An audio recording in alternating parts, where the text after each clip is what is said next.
สบายดีพี่น้องมาเป่งหน้างูยังอันนี้งูยังพี่น้องนี่นะมันออกมาแต่ทอหน้าเขานี่เขาถือมาเขามาเป่งหน้าค้างกับกุดงูยังไรคือสิบเมนงูเห่าที่เนาะ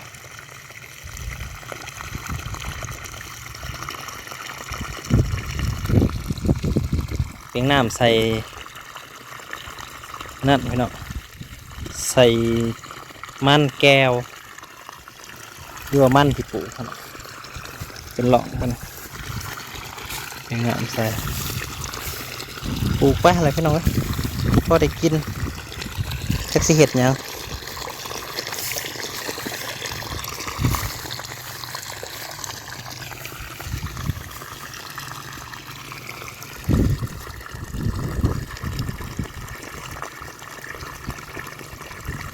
เป่งไปให้มันเต็มร่องแล้วก็คดเอาก่อน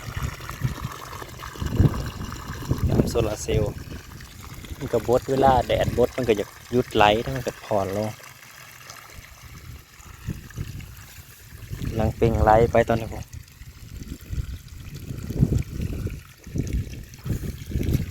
เป็นน้องลมแห้งขนาดเป็นตะปล่อยวาวทดซอยกัน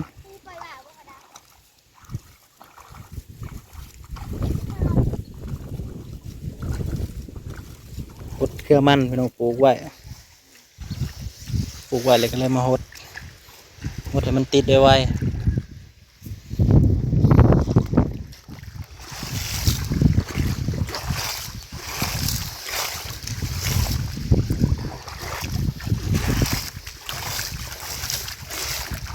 ซอยกันหด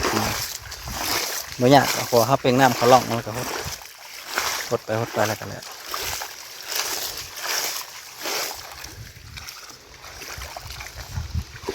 ช่วยกันปลูกมันอันนี้ปลูกง่ายพี่น้องถ้ามันติดเลยก็ติดหนึ่งหดเท่านั้น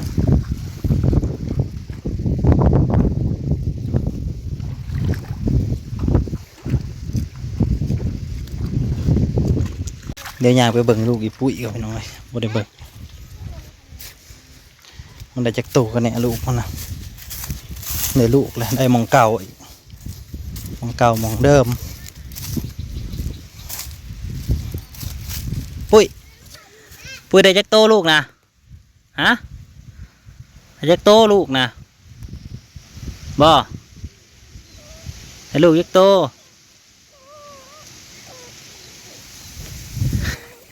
ออกซีม้าอันพอนั่นเป็นม้าเขาพี่อ้ายเพราะว่าไปใส่เบ็ดนำกันนะเป็นทรงเดียวกันเบิด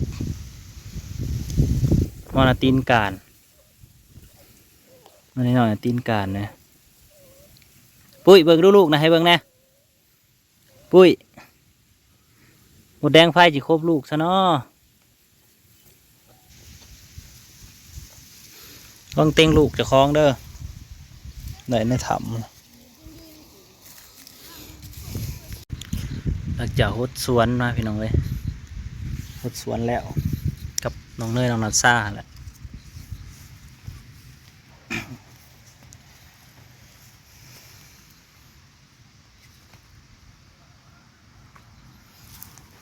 นั่งอยู่ขอกงัววันนี้ก็มีแนวสีมาว่าให้ฟังเนาะหลังจากอยู่กับเด็กๆมาก็ถือว่าหลายเติบเพิ่งเติบโดนเติบเนาะสำหรับอยู่กับน้องเนยน่ะโดนกว่าน้องนัทซ่า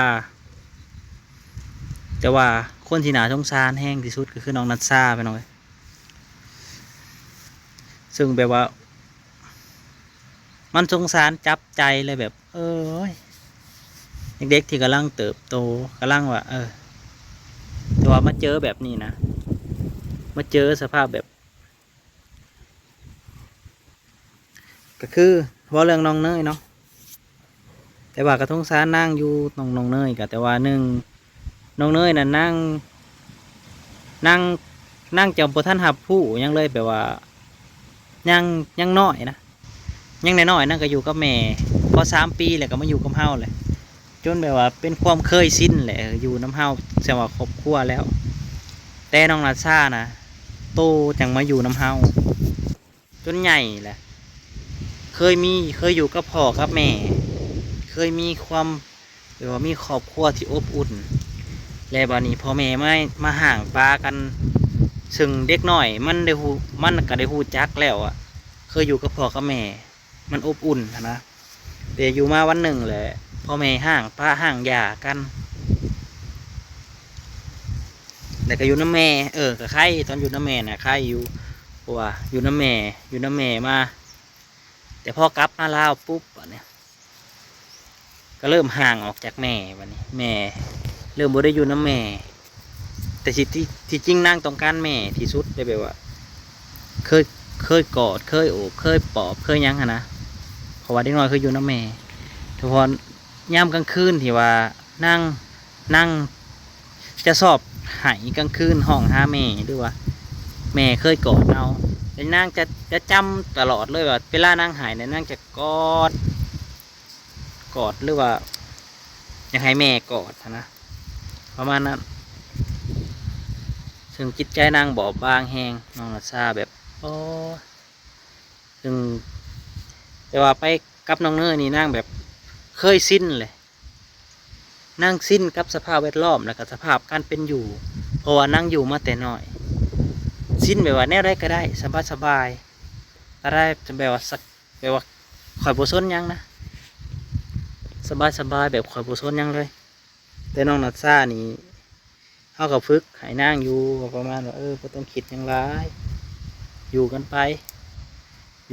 อดเอาคิดฮอดแม่ก็แม่มาก็ลงไปหาแม่เป็นนั่งก็ยังซึมซับเพราะว่าเคยอยู่กับพ่อกับแม่นะซึ่งมันเหตุให้เฮาหูเลยว่าเด็กน้อยวัยนี่นะกำลังต้องการความอบอุ่นจากพ่อจากแม่พ่อแม่ห่างหย่ากันแต่ว่าที่จริงนางควรจะอยู่กับแม่นางเด้แม่ควรเอาใจใส่แล้วก็ควรเบิ่งแยงดูแลแต่นี่มันเหตุให้แบบว่าเด็กน้อยมีปมอย่างหนักเลย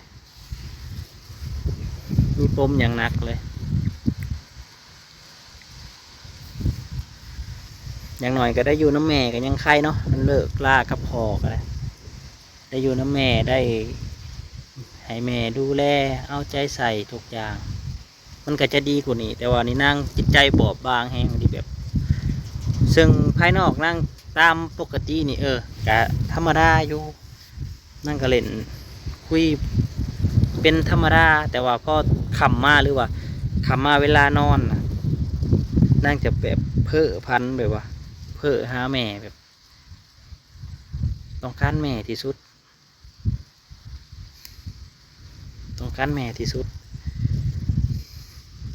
ซึ่งเฮากับจนแบบว่าโอ้ย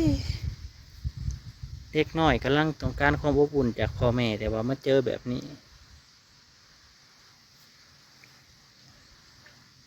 นั่นแหละก็จะเว้าเรื่องลูกเนาะบางคนก็เวลาพิดเทียงกันแหละโบคิดใส่ลูกใส่เต้าเลยนะแบบว่านี้ไปนี้มันประมาณซึ่งแบบโบคิดซะว่าลูกเจ้าของมันต้องการครอบครัวต้องการความอบอุ่น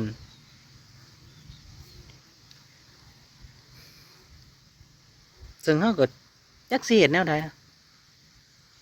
ไม่แต่คุยยังบ่ได้เคยคุยจักเถื่อกับแม่น้องนัสซานะบ่ได้เคยคุยจักเถื่อเคยเว้าจักเถื่อ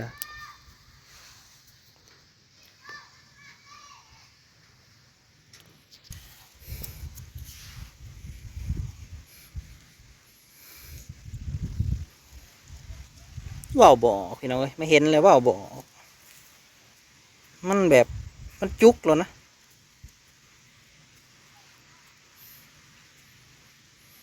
มันจุกเลยเลยจังว่าเฮาเปรียบเทียบแบบว่าเฮากับลูกเฮากับแบบว่าพยายามเฮ็ดให้แบบว่าผูกพันกับลูกให้มากที่สุดนะสำหรับเฮาผูกพันให้ลูกกับลูกก็มากลูกมากที่สุดให้อยากให้ว่าเฮาหักแพงเขาสำใดนะผูกเฮ็ดยังได้เฮ็ดเบิดทุกอย่างกับลูกกับเต่า กับลูกเด็กน้อยถ้ามันเกินอายุ10 กว่าปีไปเลยมันจะไข้เพราะว่ามันจะบ่คิดเอาเรื่องนี้นะมันจะเป็นโลกส่วนตัวของแล้วเขาจะไปเล่นไปหยังของเขาแหละบ่เนี่ยจะบ่ปานใดดอกแต่ว่านักๆเนี่ยประมาณ5 6 7 8 9 10 11 12อยู่ในนี่แหละมันต้องการความอบอุ่นความดูแลเอาใจใส่เนาะ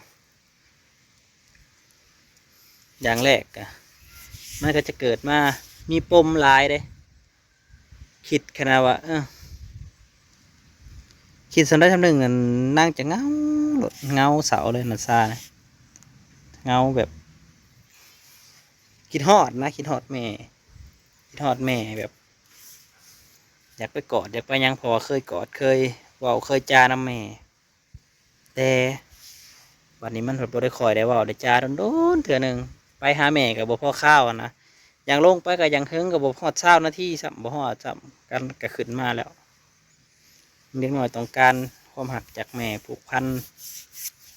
การดูแลใจใส่การเบิ่งแยงเนาะ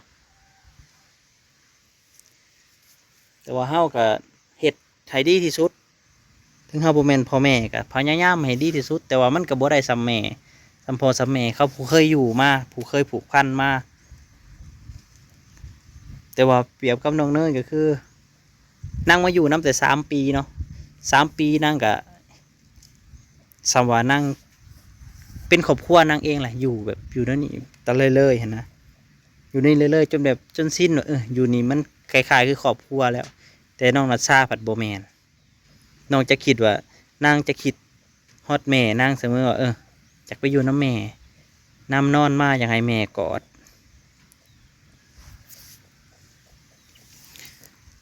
ส่วนคนนอกคือเฮา มันเว้าบ่ออกเลยแบบโอ้ยจะเป็นมาท่อได้เหรอเด็กหน่อยคือมาเจอแนวนี้มันมีปมอย่างนักเลยบ่นี้ปมแบบปมอย่างนักเลยได้แต่ปอบมาแล้วกันนะอดเอาได้แต่ปอบไหกลางคืนกับไห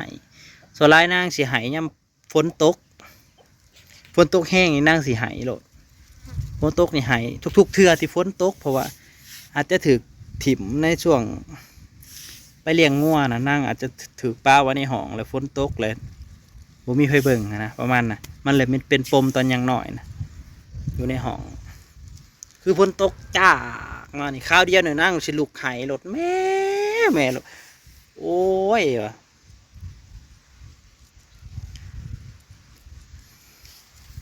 จักสิว่าได้ขาดความอบอุ่นแห้งต้องการแม่ที่สุดแต่มันเป็นไปบ่ได้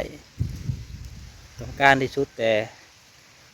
แม่ผัดบ่ได้ใส่ใจปันใดนะไปก็ยังหายก็หายแต่เงิน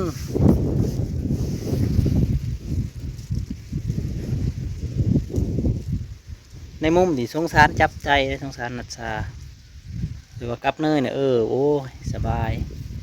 ง่ายๆยามนอนกับบ่ต้องสนยังน่าเนยนะนอนได้เบิดสบายนอนนี่รับตื่นเช้ามากยังบ่อยากตื่นแต่น้องนัชชานี่จะตื่นกลางคืนนะตื่นกลางคืนตลอดนี่ก็มาว่าให้ฟังพี่น้อยเพราะว่าเคยอยู่น้ำกับเฮาแล้วก็มาเบิ่งแบบโอ้มันว่าปมของเด็กขนาดปมของเด็กปมด้อยที่ต้องการแม่เพื่อปลอบใจเพื่อกอดเพื่อความอบอุ่นเนาะเขาขายความอบอุ่นเขาแต่ว่ามันก็อุ่นบ่พ่อสแม่เขา